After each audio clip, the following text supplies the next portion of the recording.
Welcome back. This video is going to be about what I am currently into. It's part of my What I'm Into series, and I thought I'd show you the March edition of it. So I thought I'd share with you some of the books that I've been reading, well actually listening to, because I've discovered audio books. So I discovered Audible, and that got me reunited with audiobooks. And I have a subscription, a monthly subscription that I pay for, and with it I get one book a month. I could buy more, I think they call them clips, chips, coins, and so I get one, I think they call them coins, a month with my paid subscription, and with one coin I can purchase a book and listen to that book. I can purchase more of these coins to purchase other books on a monthly basis, but I just stick to the one. I read them really quickly, so what happens is I ended up counting the days until the next month comes around, and I get charged again my monthly subscription, and I get my coin, and I get my and I'm able to read the book. I'm going to go into Audible and share with you some of the books that I've been loving, but I have 3 authors actually that I've liked a lot. So I've been reading these or listening to these books. It's so difficult for me to say I'm listening to a book, but I've been listening to these books for quite some months now, and some of the authors that I like have been Liane Moriarty. So she's the author of Big Little Lies, which you might have heard of because they made a HBO series out of it with who's in it? Nicole Kidman and Reese Witherspoon, and I think they produce it and they both act in the series, and it was a hit. It won all these prizes, awards last year. So the book is excellent. I haven't actually seen the series, but the book is excellent. I highly recommend it. And all of the books written by this woman. She's an Australian writer, and she writes novels that have really strong female characters. So there's always someone, if you're a woman, whom you can identify with. And the stories are really nice, and they're all based either in Australia or in the UK, because there's that connection between Australia and Great Britain, that because they were a colony and all this, the historical part of it. But they're really good books.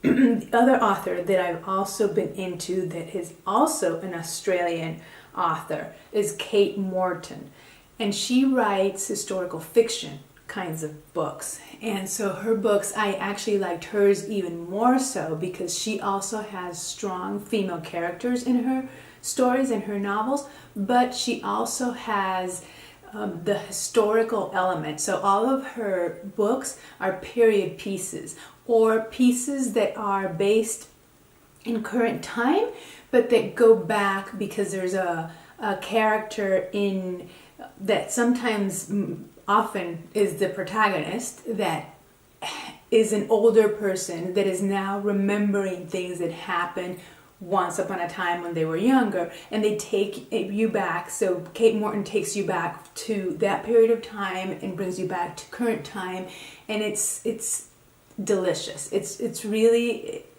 I devoured those books. I enjoyed them thoroughly and read them all sort of back to back, and was saddened when I realized there wasn't any other book by her that I could read.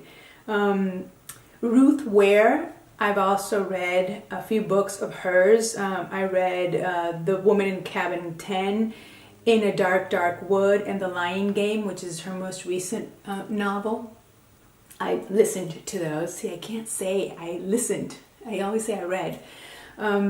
but I listen to those as well. And currently I'm listening to Anne-Marie Lee's book. It's called, A.J. Finn. It's narrated by Anne-Marie Lee. So that's the other thing about audiobooks, is that it's interesting because you know that these stories were written by a particular person and you give credit to that person, but it's narrated by someone else, and you get used to a certain kind of narration and a certain kind of voice. So I sometimes look for books that haven't been narrated by someone that I like and choose the book based on the narrator versus the actual author.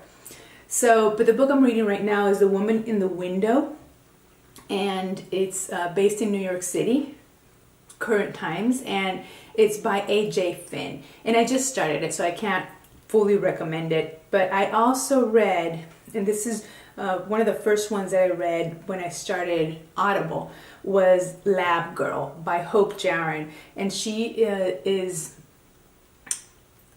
this book is really interesting because, well, it appealed to me because it's about an academic. She's an academic, and her field is biology, so nothing to do with my field of study, but I could relate to her working in a university and going through tenure process and designing labs wherever she went, wherever she got positions to work, and all this.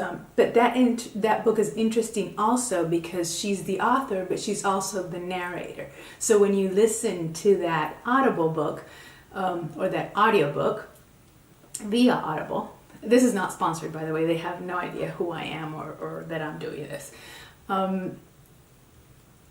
She's the one who's telling the story. So you listen to the story that's written by her, told in her voice by herself. So it's really nice, especially because at the beginning of the book is really personal. She talks about when she was a girl and she lived with her parents and how that relationship was and evolved. And it seemed really interesting to me to hear it directly from her. So that's some of the books that I'm into. Particularly the Kate Morton books and the Leanne Moriarty books are the ones that I would highly recommend if you want to sort of dip your toes into audiobooks. The other thing that I've been loving has been listening to podcasts. So there's a few that I follow, some more interesting than others. I don't know if you remember when the series Serial came out, and then S-Town. I loved both of those and listened to them with fervor. I really enjoyed those. I really enjoy anything that has to do with crime and investigation and research and kind of digging into something deeply to find out, the truth or a version of it.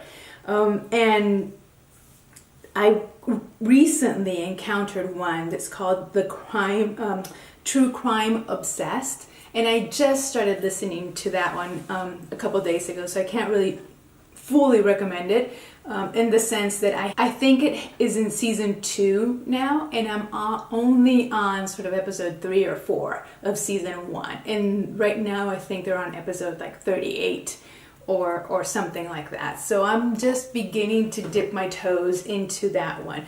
But the series, the podcast is called True Crime Obsessed. And it's these two, a woman and a man, talking about either documentaries, this is what I've read so far, documentaries or true crime stories that have come up in the news and that have been showcased somehow on TV or in some sort of visual media, and they have watched it, and it's their commentary on it and their commentary on it. So it's interesting to hear their take, and they walk you through, and they show clips or you can hear clips of audio of the characters as well as they talk and explain about it. A little bit like Serial and a little bit like S-Town. So if you listen to those, this is sort of in that same vein. What else? At Home with Lily Pebbles and Anna Newton. These are two UK-based bloggers and vloggers and YouTubers that started out as beauty bloggers, but are now more sort of life and have expanded and taken their career path in towards other places. And one of the things that they've done, that they've ventured out to do, is a podcast. So that's the one that it's interesting because they have, I think it's 9 or 10 episodes in the first series. I don't know if they're launching series 2, but in that first series, each episode they interview someone and they go to that person's home, and it's someone related either to the beauty community or to fashion magazines or to or is a vlogger, blogger, YouTuber like they are. So the other one that I've been into is The Fringe of It, and that's by Liv Purvis and Charlotte Jacqueline, and those are two other British-based, I want to say influencers, because they're not just about beauty. They're not just. Charlotte Jacqueline had a magazine called Betty, the Betty magazine, and she has an Instagram account, and that's how I found her, was through her Instagram. And then I've kind of discovered other things that she does, and because I follow her through there, I knew about the podcast when it was coming out. And they've come out, I think they have like 5 or maybe 6 episodes out, so they're still doing their series 1. It's still ongoing right now, and they just talk about things that they've been into, movies that they've been watching, things that they've bought recently. I like it. I like the accent. I like listening to different kinds of accents, and I like their British accent, and when they complain about the weather all the time, and it's very British, and so I enjoy that one. And the other one that I like is The Heart of It, and this is another YouTuber, influencer, blogger, Estee Lalonde, but she is from Canada. She's based in London, also a British figure, but she's originally from Canada, so her accent is not British.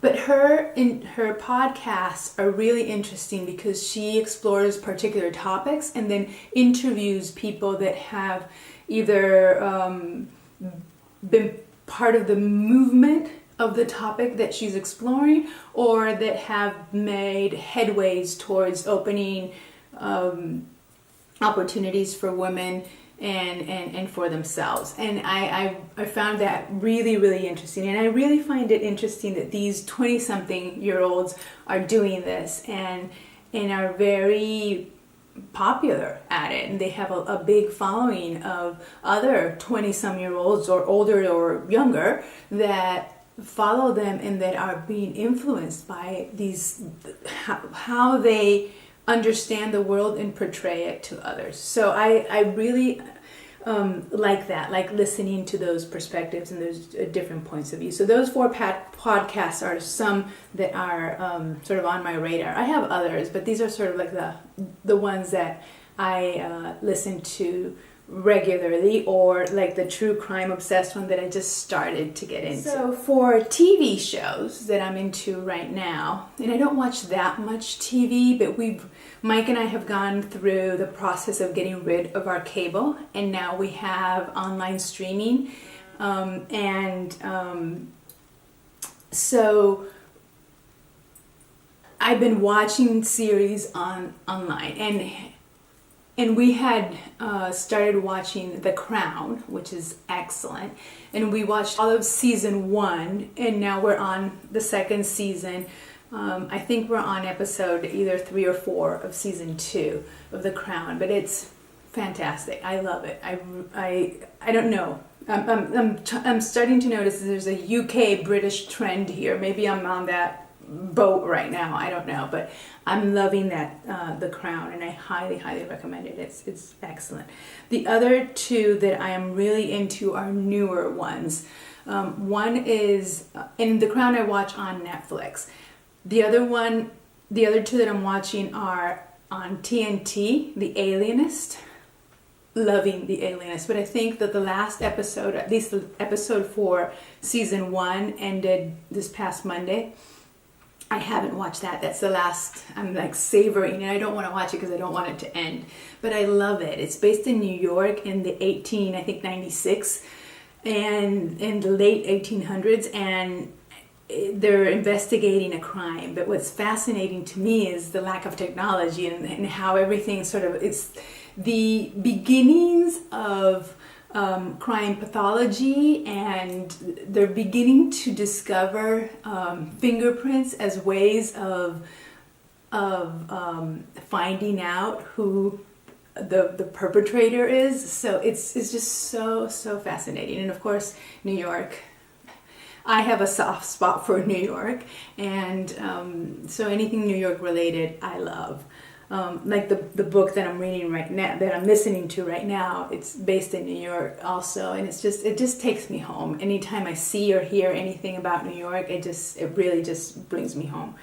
The third show that I'm watching that I am loving, I didn't know this show was so good. I had heard that it was really good. It won a ton of awards as well last year, and it was on my to watch list. But it's on Amazon Prime, and I didn't have ways of getting to see that show without having to pay for it, and I didn't want to. And now we can see it, and I've been watching it. I think I'm on episode 4, I want to say, of season 1.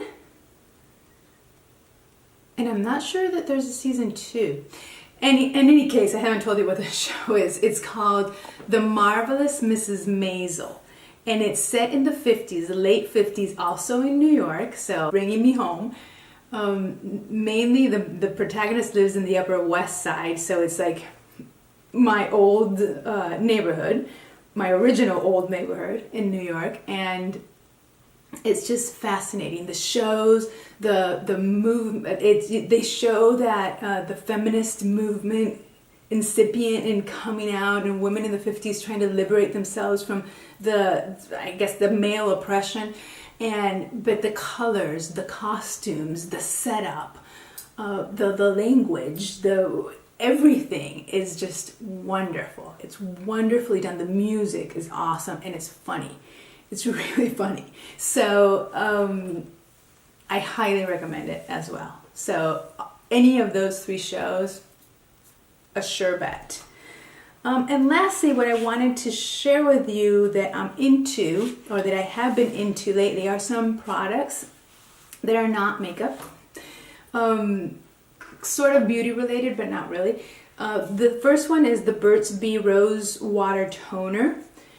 I love this thing. This is the second, as you can see, or I don't know if you can see it, but it's almost done, and this is the second bottle, so I've repurchased this already. I don't have a third one waiting for me because I have like 2 or 3 other toners that I want to use first before I buy another one of these, because I know if I buy another one, I'll just use this one and not the other ones, and I don't want the other ones to go bad, to expire. So, but this one, really great. It smells like roses.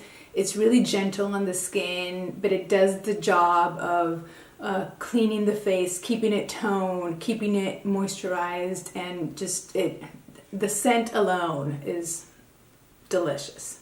The other product that I am loving, because it's been a lifesaver in the winter time for my lips, is this Jack Black Lip Balm. And this one is shea butter and vitamin E, and it has SPF 25, and it is wonderful. I wear it at night when I clean my face, take off all my makeup, do all my my beauty routine, my nighttime beauty routine, and this is what I wear on my lips to sleep. In the morning, I still have it. It's thick, and it will protect your lips and keep them moisturized. And because of this, my lips have not chapped once this winter, which is a miracle. I mean, my lips get so chapped before I discovered this that they would bleed and hurt. This, lifesaver. Highly recommend. And the last thing I wanted to share that I love, because ever since I discovered it, I've been using it nonstop, are these little hair ties.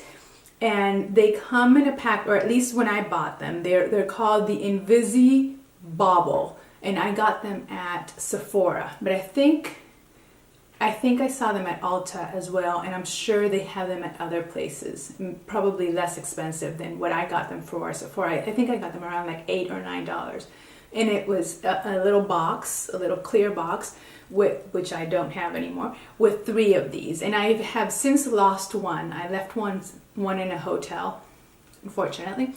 And there's different colors. The one I've got is, I think it was supposed to be the black, but it's a little pewter kind of color. So it's a little grayish, blackish, brownish color.